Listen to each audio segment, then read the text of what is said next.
নমস্কার বন্ধুরা, আমি অভিজিৎ। আপনারা দেখছেন গার্ডেনার অভি চ্যানেল। আজকে ছাদ বাগানের আরও একটা নতুন ভিডিও নিয়ে চলে এসেছি। আজকে বন্ধুরা আমি আমার ছাদ বাগানটা পুরো ঘুরিয়ে দেখাবো। আমাদের এখানে প্রায় টানা 15 দিন ধরে 41 ডিগ্রির ওপরে গরম পড়ছে। কন্টিনিউ একই অবস্থা, গরম পড়ছে 41 ডিগ্রি, কিন্তু বাস্তবে যেন মনে হচ্ছে সেটা 45 ডিগ্রির ওপরে। আমাদের ছাদটা এমনই জায়গায় বন্ধুরা আমরা দেখিয়ে দিই। এই দেখুন, এদিকটা পূর্ব দিক, এদিক দিয়েই সূর্য প্রথম দেখা যায়। এদিকটা পুরো ফাঁকা, কোনো ঘর বাড়ি নেই। সূর্য ওঠার সাথে সাথেই ছাদের মধ্যে রৌদ্র পড়তে শুরু করে দেয়, তারপর টোটালি ফাঁকা। এদিকটাও দেখুন বন্ধুরা, পুরো ফাঁকা একদম।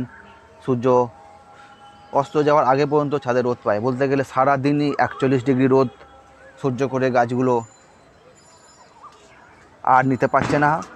বেশ কিছু গাছ আমার ছাদ বাগানের গরমে মরে গেছে। আজকে আমি দেখাবো ছাদ বাগানের অবস্থা খুবই খারাপ, খুব একটা ভালো না। আপনাদের দেখাই। এই পেঁপে গাছটা এখনও পর্যন্ত ঠিকঠাকই আছে। এখানে আমি কুমড়ো গাছ বসিয়েছিলাম, অত্যধিক গরমের কারণে কুমড়ো গাছটা মরে গেছে। ঝিঙে গাছগুলো বন্ধুরা আমার খুব সুন্দর হয়ে গেছিলো, কিন্তু গরমের জন্য ঝিঙে গাছগুলোও ঝিমোতে শুরু করে দিয়েছে। তরুলি গাছে আমি বেশ ভালোই তরুলি পাচ্ছিলাম, কিন্তু 15 দিন ধরে টানা গরম পড়ার জন্য তরুলিও এক প্রকার পাচ্ছি না। এখানে আমার করলা গাছগুলো দেখাই। করলা গাছগুলো এক প্রকার শুকনোই হয়ে গেছে, দু একটা পাতা হয়তো এখনও সবুজ আছে। করলা সব এরকম দেখুন ছোটোতেই এরকম হলুদ হয়ে যাচ্ছে। এটা অবশ্যই অত্যধিক গরমের কারণে।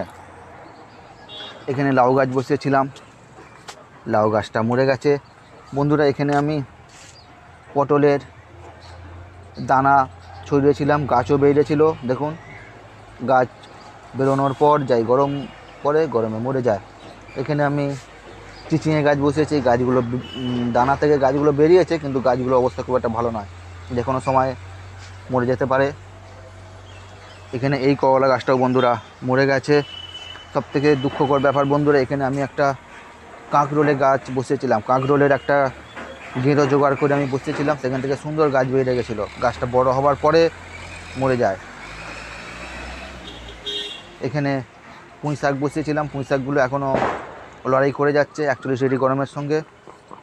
এখানে বন্ধুরা আমার অনেকগুলো বেগুন গাছ ছিল বন্ধুরা, বেগুন গাছ তার মধ্যে দুটো মরে গেছে, দুটো দেখুন এই অবস্থা ধুঁকছে। লঙ্কা গাছগুলো বন্ধুরা এখনও প্রচুর ফুল হয়ে আছে, কিন্তু সমস্যা একটাই হচ্ছে প্রচণ্ড গরমের যাই লঙ্কা একটু বড় হচ্ছে, সঙ্গে সঙ্গে লঙ্কা এরকম হলুদ হয়ে যাচ্ছে।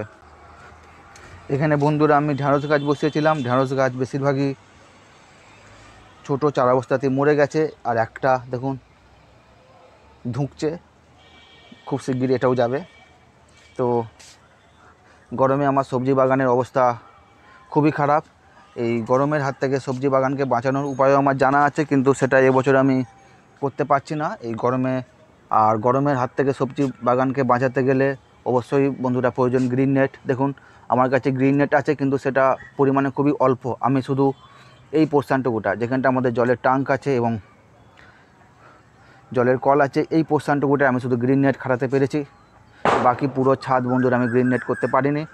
পুরো ছাদ গ্রিন নেট করতে পারলে তবেই আমি এই গরমে চাষ করতে পারবো। সেটা আমার এবছর সম্ভব না। আমি টার্গেট রেখেছি পরের বছর আমি পুরো ছাদ গ্রিন নেটে ঘিরে দেবো। না হলে এই 41 ডিগ্রি গরম সারাদিন সূর্যের আলোতে সম্ভব নয় ছাদে গ্রিন নেট ছাড়া।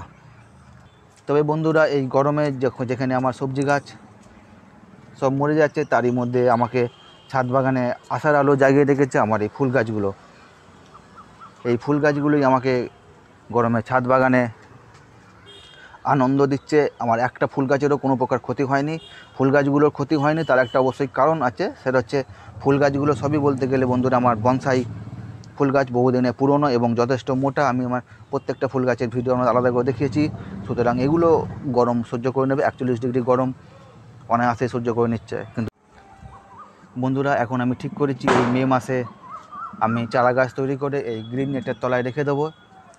জুন মাসে বর্ষা পড়লেই গাছগুলোকে আমি বসিয়ে দেবো।